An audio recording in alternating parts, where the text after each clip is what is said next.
Hello everyone, welcome to CPL. मेरा नाम Indrajit. Today we are going to discuss 10 another MCQs from our geography series, जिसमें हम लावा या basaltic lava, sedimentary rocks, metamorphic rocks इनको सब समझेंगे और साथ ही साथ जो रॉक स्ट्रक्चर्स हैं या जो वॉल्केनिक स्ट्रक्चर्स हैं उनको समझेंगे. ठीक है. So without any further delay let's just jump into the questions. देखो, पहला क्वेश्चन आपकी स्क्रीन के ऊपर. Consider the following statements regarding volcanic landforms. Volcanic landforms are very important from your exam point of view. चाहे UPSC की बात करें चाहे पंजाब पीसीएस की बात करें, वॉल्केनिक लैंडफॉर्म से सवाल पूछे जाने की संभावना बहुत ज्यादा है. Batholiths are extrusive landforms formed when magma erupts. Magma जब इरप्ट होता है तो बैथोलिक या बैथोलिथ्स यू वुड से लैंडफॉर्म्स बनते हैं. ये कह रही है स्टेटमेंट, हालांकि ये स्टेटमेंट गलत है. बैथोलिथ्स एक्सट्रूसिव नहीं इंक्लूसिव होते हैं. इंक्लूसिव मतलब कि धरती के अंदर ही मैग्मा सेटल हो जाता है और वहीं पर कूल डाउन हो जाता है और वहीं पर वो सॉलिडिफाई हो जाता है, तो उसे बोलते हैं batholith.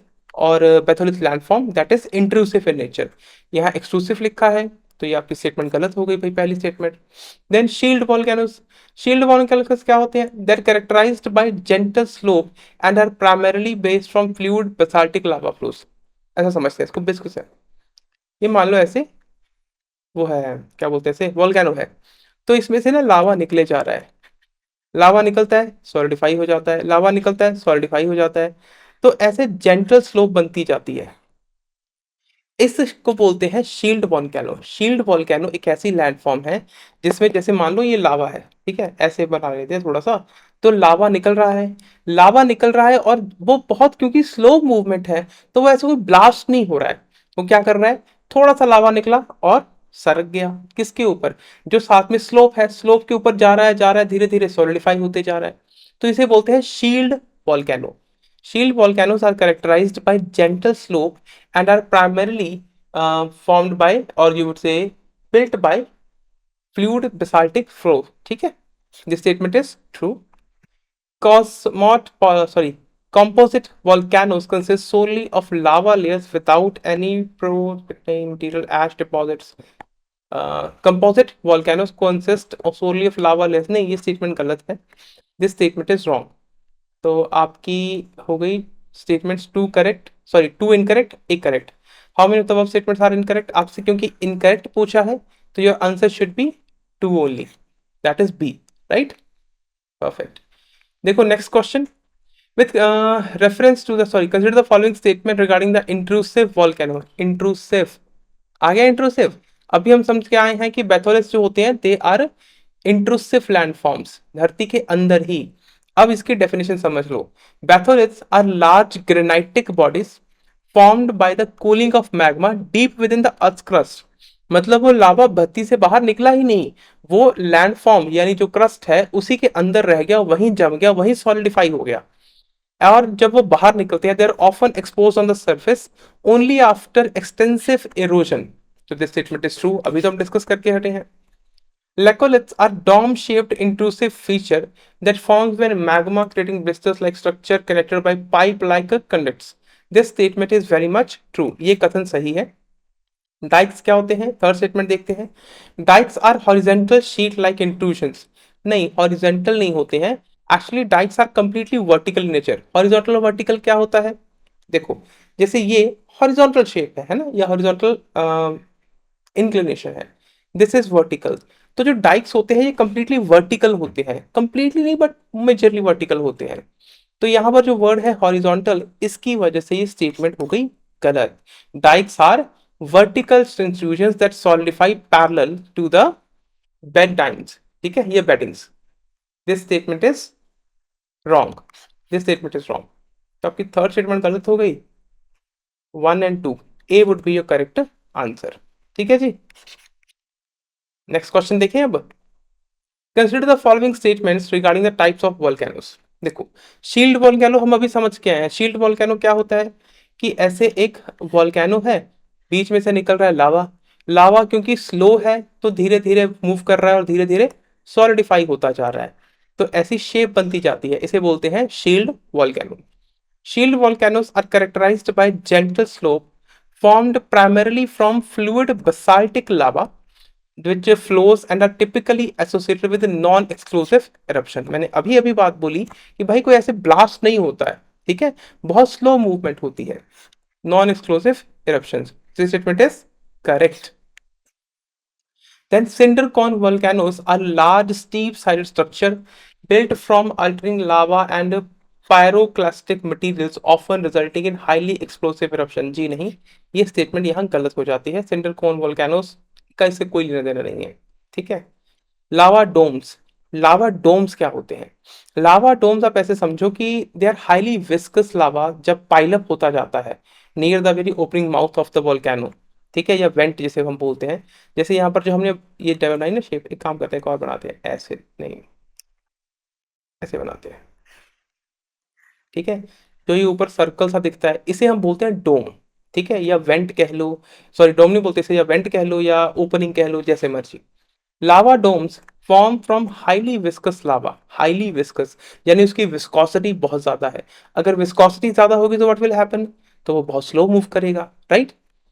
Highly viscous lava that piles up near the vent on the creating side mounts and are prone to explosive activity due to pressure buildup. अब इस चीज को समझना, लावा जो है विस्कस है, विस्कस है तो मूवमेंट बहुत स्लो कर रहा है, इससे पहले कि मूव कर पाए तो वो सॉलिडिफाई हो जाता है।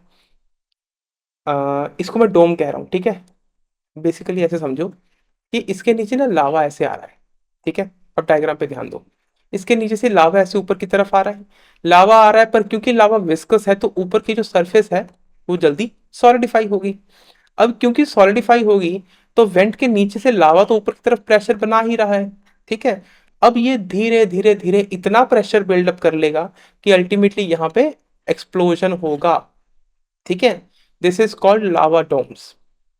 This statement is true. आपकी पहली स्टेटमेंट भी करेक्ट है, सेकंड स्टेटमेंट गलत है। 1 and 3, 1 and 3 किस ऑप्शन में है जी? B would be a correct answer, right. Next question देखो। अब consider the following statements regarding the type of systemic waves. Systemic waves कब आती हैं? जब अर्थक्वेक आता है। अर्थक्वेक को हम किस, उसकी अर्थक्वेक की इंटेंसिटी को हम किस पे मापते हैं? रिश्टर स्केल्स पे मापते हैं, राइट। रिश्टर स्केल पे कि कितने मैग्नीट्यूड का आया है। पी वेव्स होती हैं primary waves. P waves also known as primary waves are compressional waves that travel fastest and can propagate through solid liquid, ठीक है जी। This statement is correct. आपकी पहली स्टेटमेंट करेक्ट है। एस वेव यानी secondary waves, secondary waves are transverse waves, हाँ ठीक है, can travel through both solid and liquid. अरे नहीं नहीं, सॉलिड तक स्टेटमेंट सही है, secondary waves can not travel through liquid, this statement is wrong, ठीक है। तो आपकी सेकंड स्टेटमेंट गलत हो गई। Relay waves are type of surface waves that causes the ground motion elliptical pattern similar to ocean waves। हाँ ठीक है, they are responsible for more intense shaking during earthquake, relay waves। this statement is very much true, ठीक है। तो इसके options होंगे next page पे, कौन सी थी? 1 and 3, right, 1 and 3, C would be a correct answer, perfect. Next question देखो, fifth question. Consider the following statements about epicentre and hypocentre. Statement पढ़ने से पहले सीधा समझ लेते हैं हाइपोसेंटर क्या होता है। हाइपोसेंटर जैसे मान लो ये अर्थ की क्रस्ट है, सरफेस है, इसके नीचे यहां पर कोई सिस्मिक एक्टिविटी हुई जिसकी वजह से अर्थक्वेक आ रहा है, तो इसे हम बोलेंगे हाइपोसेंटर। इसके बिल्कुल ऊपर, अर्थ की सरफेस के ऊपर जिस लोकेशन को वो कॉरस्पॉन्ड कर रहा है उसे बोलते हैं एपिसेंटर, ठीक है। The hypocentre also known as a focus is the point within the earth crust interior where seismic rupture initiates, हाँ ठीक है, जहां पर सिस्मिक एक्टिविटी हुई। Its depth can range from shallow less than 70 kilometre to 700 kilometres, हाँ ठीक है, this statement is true.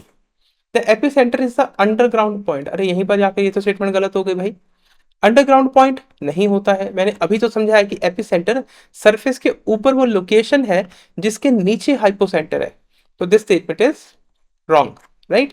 आपकी फर्स्ट स्टेटमेंट सही है, सेकंड गलत है, करेक्ट पूछा है, A would be a correct answer. Next देखो, consider the following statements regarding the types of rocks. देखो, अभी तक हमने वॉल्केनिक लैंडफॉर्म समझे। अब हम समझेंगे कि रॉक फॉर्मेशन कैसे होती है, उससे जुड़े क्या फैक्ट्स हैं, इग्निसिस रॉक फॉर्मेशन क्या है, मेटमॉर्फिक रॉक फॉर्मेशन क्या है, सेडिमेंट्री रॉक्स क्या होते हैं, क्या फीचर हैं, कौन सा पोरस है, कौन सा नहीं है, पोरस का मतलब क्या है, सब समझते हैं। ठीक है। 6 क्वेश्चन देखो। Igneous rocks are formed from cooling and solidification of magma. Magma मतलब lava. Igneous rocks are formed from cooling and solidification of magma or lava are classified as intrusive if they cool down deep underground. Obviously, जब crust के नीचे cool down होकर solidify हो जा रहा है magma, उसे बोलते हैं इंट्रूसिव लैंडफॉर्म। जब बाहर आके फॉर्म हो रहा है या सॉरी सॉलिडिफाई हो रहा है, उसे बोलते हैं एक्सट्रूसिव। ठीक है, तो this statement is correct. Sedimentary rocks क्या होते हैं, सेडिमेंट्स क्या होते हैं, पहले तो यही इंपॉर्टेंट है। सेडिमेंट्स बचे कुछ चीजें, ठीक है, तो वो सतह पर सतह जमा होता रहता है, उसे बोलते हैं सेडिमेंट्स। जैसे ये एक सतह हो गई, उसके ऊपर एक और सेडिमेंट्स डिपॉजिट हो गए, फिर और सेडिमेंट्स डिपॉजिट हो गए, इसे बोलते हैं सेडिमेंट रॉक्स या sedimentary rocks. They originate mainly from the transformation of pre-existing rocks under intense heat and pressure। जी नहीं, ये स्टेटमेंट गलत है। तो मेटामॉर्फिक रॉक की डेफिनेशन देखिए, आगे सेडिमेंट्री रॉक लगा दी है। तो सेडिमेंट्री रॉक्स का ट्रांसफॉर्मेशन कैसे होता है, डिपॉजिट से या करोजन से, पर इससे नहीं। ठीक है, सॉरी, इरोजन से। Metamorphic rocks can form from igneous, sedimentary, or other rocks. Metamorphic rocks through recrystallization involving heat, pressure, and chemically active fluids without complete melting. Without complete melting. हाँ, this statement is correct. ये statement सही है। आपसे correct पूछा है, two only, B would be a correct answer. Next देखो जी।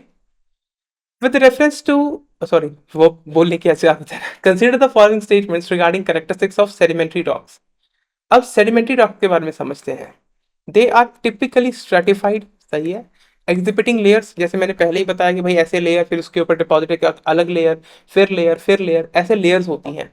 तो sedimentary rocks में एग्जिबिटिंग लेयर्स और beds formed through processes of deposition, compaction and cementation. हाँ, ये स्टेटमेंट सही है। Sedimentary rocks are primarily formed from recrystallization of existing rocks। नहीं, ये स्टेटमेंट गलत है। अभी लास्ट क्वेश्चन जो डिस्कस करके हटे हैं, बेसिकली बनते कैसे हैं, स्ट्रेटिफाइड होते हैं, डेपोजिशन, कंपैक्शन और सीमेंटेशन से बनते हैं, ना कि रिक्रिस्टलाइजेशन से। तो आपकी सेकंड स्टेटमेंट गलत हो गई। ठीक है, एलिमिनेट करके देखें। सेकंड स्टेटमेंट से ए गलत, बी भी गलत, डी भी गलत। ठीक है, तो आंसर तो आपका सी होना चाहिए, पर हम सी स्टेटमेंट पढ़ भी लेते हैं। Sedimentary rocks often contain fossil of plants and animals and are generally porous। porous का मतलब क्या होता है कि पानी उसमें से पास हो जाता है, पोर्स होते हैं उसमें, तो allowing water to percolate through them। This statement is true। आपका सही आंसर रहेगा सी, 1 and 3 ओनली। ठीक है, जब ऐसे ऑप्शंस दिए हो, जैसे ना यहाँ पर ओनली 1, ओनली 2, यहाँ पर आपके पास एलिमिनेशन का ऑप्शन नहीं है। ठीक है, यूपीएससी ने 2023 वाले क्वेश्चन पेपर में बहुत गड़बड़ी कर दी थी, ऐसे बहुत सारे ऑप्शंस डाल के। बट आप जहां पर ऑप्शंस हो वहां पर तो एलिमिनेशन लगा के देखेंगे, राइट, कोशिश तो करनी चाहिए। और अगर उससे सॉल्व हो रहा है तो उससे बेहतर क्या ही हो सकता है। तो 7th क्वेश्चन का आपका आंसर रहेगा जी सी। नेक्स्ट क्वेश्चन देखते हैं। Consider the following statements regarding characteristics of metamorphic rocks. Metamorphic rocks form through the recrystallization of pre-existing rocks, चाहे igneous sedimentary, ठीक है, under conditions of high temperature, pressure, chemically active fluids without complete melting। बिल्कुल सही। Metamorphic rocks क्या होते हैं, जो already existing rocks हैं igneous सेडिमेंट्री, उनमें जब कॉम्पोजिशनल चेंजेस आती हैं या उनमें अंडर हीट प्रेशर उनमें चेंजेस आते हैं, उसे बोलते हैं मेटामॉर्फिक रॉक्स। आपकी फर्स्ट स्टेटमेंट करेक्ट है। Foliated metamorphic rocks such as slate, schist exhibit band structures due to directed pressures, while non-foliated marble lacks such alignment, sorry। हाँ, this statement is perfectly correct। Third statement, metamorphic rocks are typically porous. देखो, अभी हम discuss करके हटे हैं कि जो sedimentary rocks हैं वो पोरस होते हैं, लेयर बाय लेयर। पर जब सेडिमेंट्री रॉक्स के ऊपर बहुत प्रेशर पड़ेगा, बहुत प्रेशर, इंटेंस हीट और प्रेशर बनेगा, तो वो जुड़ नहीं जाएगा। बहुत प्रेशर के तहत क्या होगा, वो कंपैक्ट हो जाएगा, पैक हो जाएगा। जब वो पैक हो जाएगा तो पोरस कहां से रहेगा। तो metamorphic rocks are typically porous, यहीं पर स्टेटमेंट गलत हो गई। ठीक है, sedimentary rocks are typically porous. They often contained well, बस जरूरत ही नहीं है। Statement is wrong. Third statement गलत है। A would be your correct answer, right. 1 and 2 only correct ही पूछा है ना, हाँ करेक्ट ही पूछा है। नेक्स्ट क्वेश्चन देखो, ninth.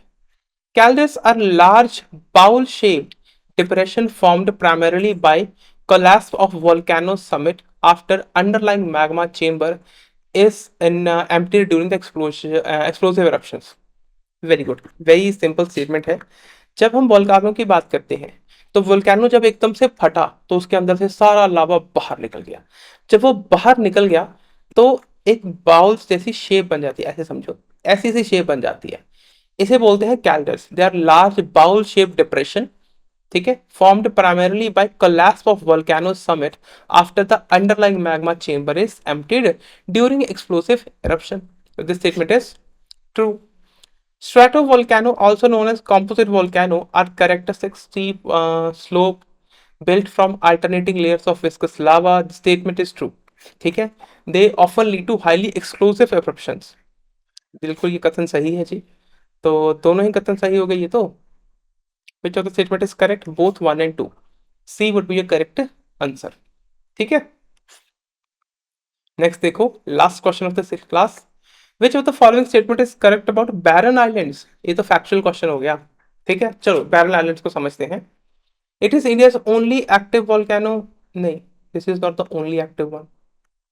It is uninhabited island supporting feral goats and is part of volcanic arc formed by subduction of Indian plate beneath the Burmese plate. This statement is very much true. ये कथन सही है।